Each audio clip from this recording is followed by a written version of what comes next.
আয়নায় যে মুখ দেখা যায় সে হয়তো আমারই মুখ, কিন্তু সে মুখ যদি মুখোশ হয় তাকে আসলে বোঝা যায়? এত শঠতা, এত চিন্তা, এত কম্পিটিশন আর এত ভাবনা, এর মাঝে আসলে কখন মুখোশের পেছনে মুখটা হারিয়ে যায় সেটা হয়তো আমরা কখনো বুঝতে পারি না, বা হয়তো কখনো কখনো নিজে ভেবে চিন্তেই এমন একটা মুখোশ পরি যা খুব ক্রুশিয়াল কোনো মোমেন্টে হঠাৎ করে হয়তো বুঝতে পারি। ভালোবাসা পেলে হয়তো ভাবি এটা আমার মুখ, আর যখন আঘাত পাই তখন ভাবি ও আচ্ছা একটা বিশাল মুখোশ পড়েছিলাম।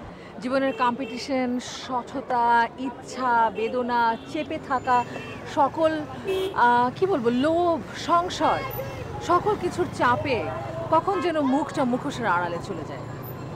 আর তার মাঝে যদি পড়ে আমাদের জীবনের গুরুত্বপূর্ণ সম্পর্কগুলো, স্বামীর সাথে স্ত্রীর, বাবার সাথে মেয়ের, বা বাবা এবং মায়ের, তখন আসলে কি হয়?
অফিস থেকে ফেরার সময় আমার সঙ্গে দেখা করে যাবে।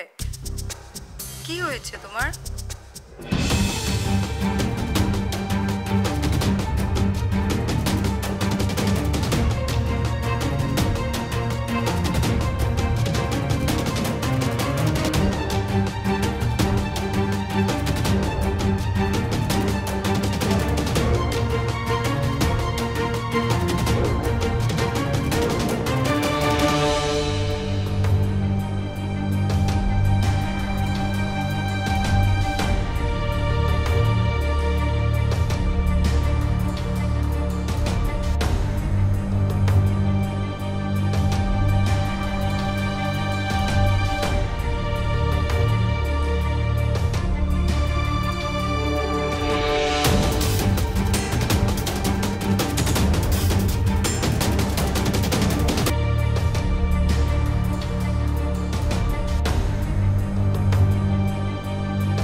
তোমাকে আমি নিষেধ করেছি বাসায় এলে ফোন দিবে না, তারপরে কেন ফোন দিয়েছো বলো? সাউট করে কথা বলো না রফিক, প্রয়োজন ছিল ফোন করেছি। এখন বলো, কথা না বলে তুমি ফোন রেখে দিলে কেন? আমি তোমার ফোন রাখি। ফোন তুমি রাখোনি মানে? কে রেখেছে? তোমার আপা লিখেছে। ও মাই গড, কি বলছো তুমি? বিকেলে তোমার বাসায় এসে বলছে। এখন বলতে ইচ্ছে করছে না।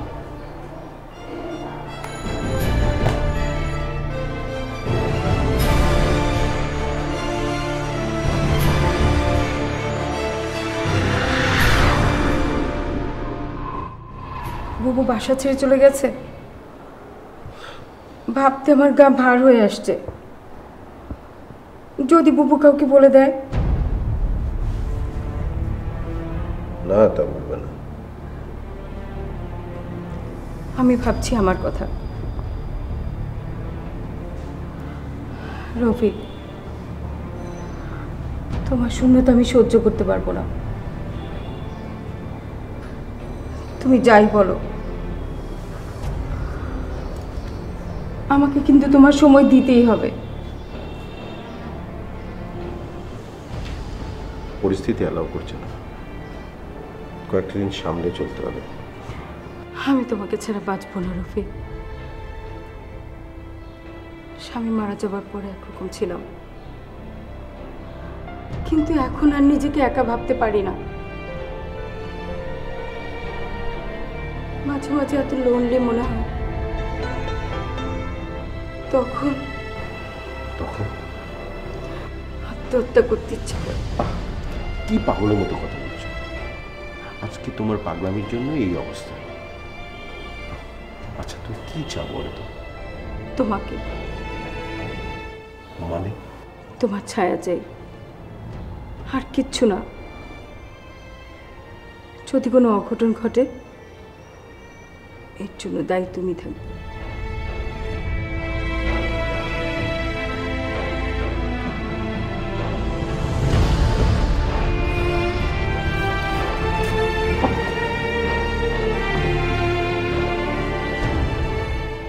মা, তোমার এই বাজারেরটাই না একদিন আমাদের শেষ করে দিবে।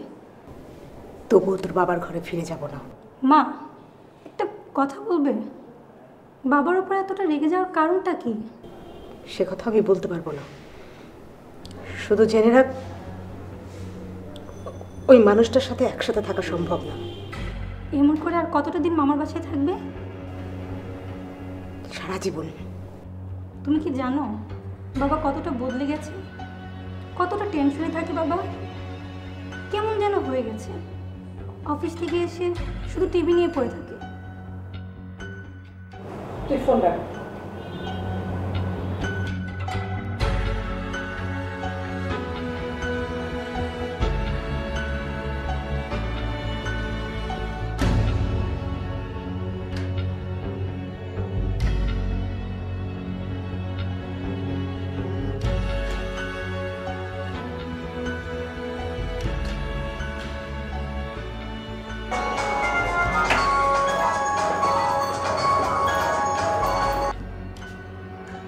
বলো না। কি ব্যাপার? ফোনও ধরছো না, বাসায় আসছো না? আসলে আমার অফিসে অনেক কাজ, মানে কাজের চাপে। হ্যাঁ, এখন তো তোমার কাজ বেড়েই যাবে। আহা নাবিলা, পরিস্থিতিটা বোঝার চেষ্টা করো, অবুঝ হচ্ছ কেন? বাবা নাবিলা খালার সাথে এভাবে কথা বলছে কেন? তার মানে কি নাবিলা খালাই? আমি আর কিচ্ছু জানি না, কিচ্ছু বুঝি না। তুমি কাল আমার কাছে আসবে, এটাই আমার শেষ কথা, ব্যাস। হ্যালো,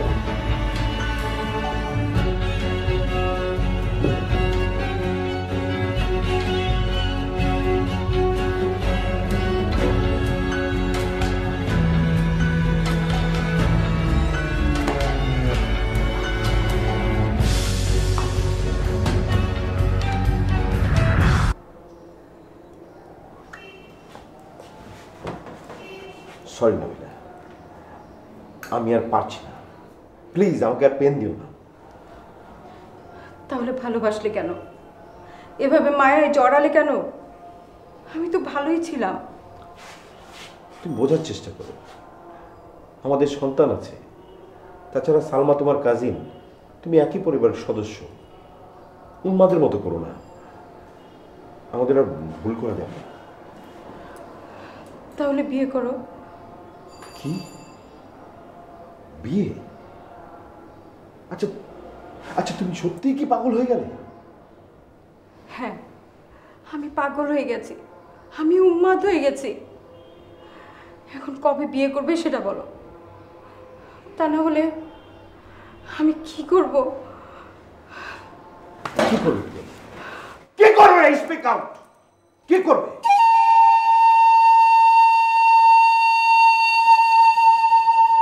কি বলবি বল। ডিভোর্সের মতো একটা কঠিন সিদ্ধান্ত নিয়ে নিলে, বারো আমার কথা ভাবলে না। ওর সাথে থাকা যায় না। আর আমি, আমার কি হবে মা?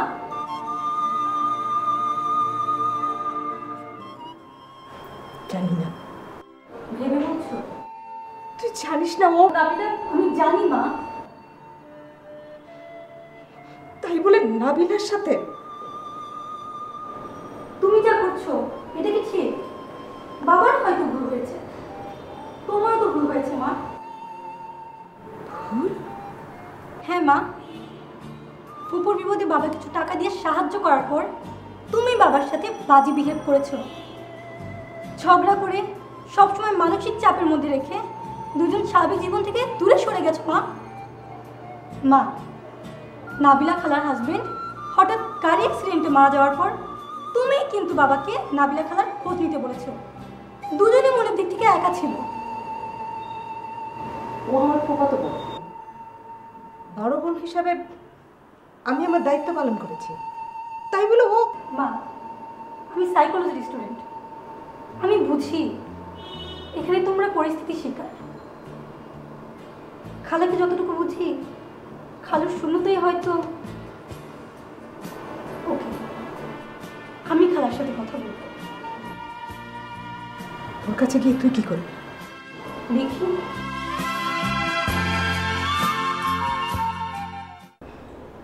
তুমি কি একবার ভেবে দেখেছো তোমার ভালো লাগা দুটি ফ্যামিলিকে কোথায় নিয়ে যাবে?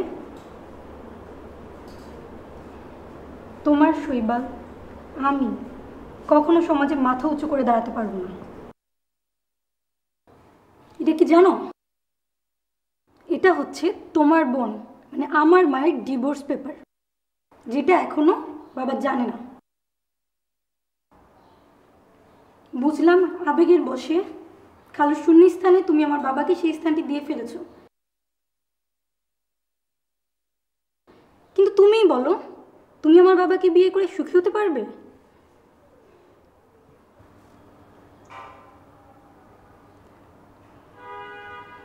ঐশী,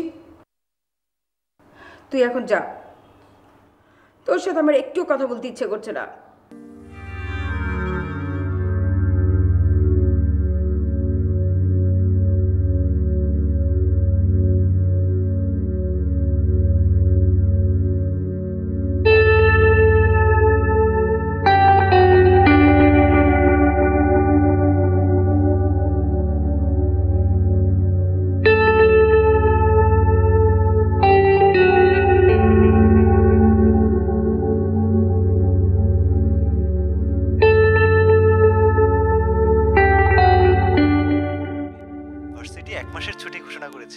আমি এখন নিউ ইয়র্কে একটু কাজ আছে, কাজটা শেষ হলেই ফ্লাই করব। আচ্ছা আম্মু, এবার কেন যেন তোমার আর বাবার কথা বারবার মনে পড়ছে। তাছাড়া আগামী 20শে মার্চ তো বাবার মৃত্যু দিবস। আম্মু, একটু বাইরে যেতে হবে, রাতে সময় পেলে কথা বলবো, কেমন? এখন রাখি।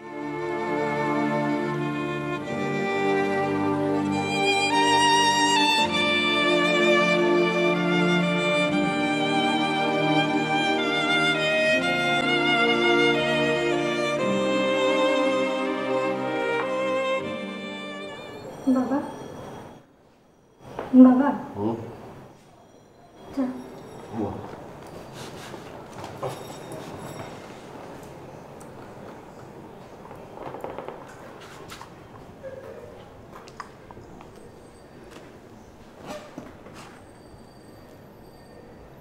বাবা, মা রাগ করে চলে যাবার পর কথা বলেছিলে? না। কেন? তোর মা আর আগের মতো নেই। কেন নেই? একটাবার বুঝতে চেষ্টা করেছো? না, আমি ক্লান্ত হয়ে গেছি। তোমার কি ফোন দেওয়া উচিত ছিল না? লাভ কি?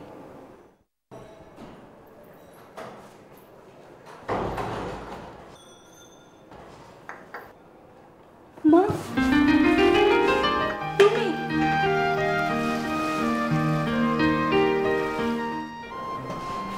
নাবিলা ফোন করেছে, ক্ষমা চেয়েছে। আমাকেও ক্ষমা করে দিও, ভুল আমারও ছিল।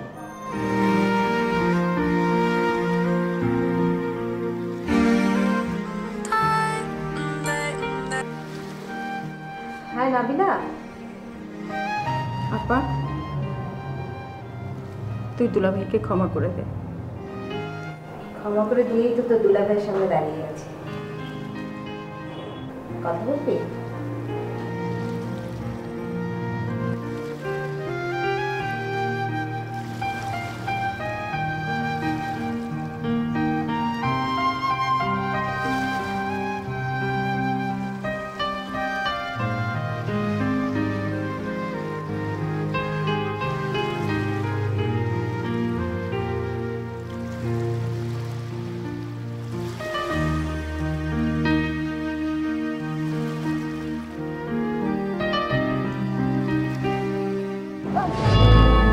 ডরথির সাথে মিনহাজ যেটা করেছেন সেটা হয়তো এমন হতে পারে যে সমাজের টিকে থাকার যুদ্ধের ফসল। আমরা যেভাবে আমাদের সমাজ তৈরি করি, পরিবার তৈরি করি, সমাজ তৈরি করি, তার উপর যে মূল্যবোধ থাকে সে মূল্যবোধের যে ফাঁদে আমরা পড়ে যাই, তখন হয়তো আমাদের যে লুকোনো সংশয় থাকে, ইচ্ছে থাকে, সেটা হয়তো আমরা নিজের কাছেই কখনো প্রকাশ করতে পারি না। এবং সে সংশয় আর ইচ্ছের ফাঁদে পড়ে বাবার সাথে মেয়ের যে অসম্ভব ভালোবাসার সম্পর্ক, সেখানেও আমরা মন খুলে একবার বলতে পারি না আমি কি চাই। অথবা শুধুমাত্র আমরা আমাদের কন্যার মুখের দিকে তাকিয়ে, পুত্রের মুখের দিকে তাকিয়ে আমাদের ইচ্ছেকে চেপে রাখতে রাখতে কখন যে আমার পাশে থাকা ভালোবাসার মানুষটিকে মৃত্যুর দিকে ঠেলে দেই, ঠিক এই জায়গায় প্রতারণা, সে যত ছোট হোক বা বড় হোক, তার মূল্য বা তার জন্য মূল্য দিতে হয় অসীম। সমাজে কি হয়, আমাদের সমাজের সভ্যতা আসলে টিকে আছে যুগ যুগ ধরে আমরা যে নিয়ম এবং শৃঙ্খলা তৈরি করেছে তার উপরে। কিন্তু মানুষের মন তো আসলে নিয়ম আর শৃঙ্খলার মধ্যে থাকতে নাও পারে। তার আসলে ইচ্ছা লাগাম ছাড়া, তার আসলে স্বপ্ন বাঁধন ছাড়া সে আসলে ছুটে যেতে চায়। কখনো কখনো সে তার ইচ্ছাকে কন্ট্রোল করতে পারে দায়িত্বের কথা ভেবে। ঠিক এই জায়গায় আসলে আমার কথা, দায়িত্ব। হয়তো দায়িত্বের কথা ভেবে আমরা অনেক সময় যদি একবার চিন্তা করে দেখি, তবে হয়তো অনেক মিথ্যা, অনেক মুখোশ, অনেক প্রতারণা এবং সবচেয়ে বড় কথা যে ছোট্ট মানুষটিকে আমরা আস্তে আস্তে যত্ন করে করে এতখানি বড় করি, তার জীবনের দিকে তাকিয়ে তার বেঁচে থাকার কথা ভেবে যদি আমরা আমাদের কাছ থেকে একটুখানি পরিষ্কার থাকি, তবে তো সমাজের সমস্যা আরও অনেক অনেক কমে যেত। দায়িত্ববোধ এবং আমাদের নিজেদের জীবনের শৃঙ্খলা আমাদের নিজেদেরকে অনেক হতাশা থেকে বাঁচাতে পারে, অনেক ধ্বংসের হাত থেকে রক্ষা করতে পারে। আশা করি আমরা ভেবে দেখব। আমাদের সাথে যোগাযোগ করবেন নিচের ইমেল অ্যাড্রেসে, আশা করি যোগাযোগ করবেন। অনেক ধন্যবাদ, ভালো থাকবেন।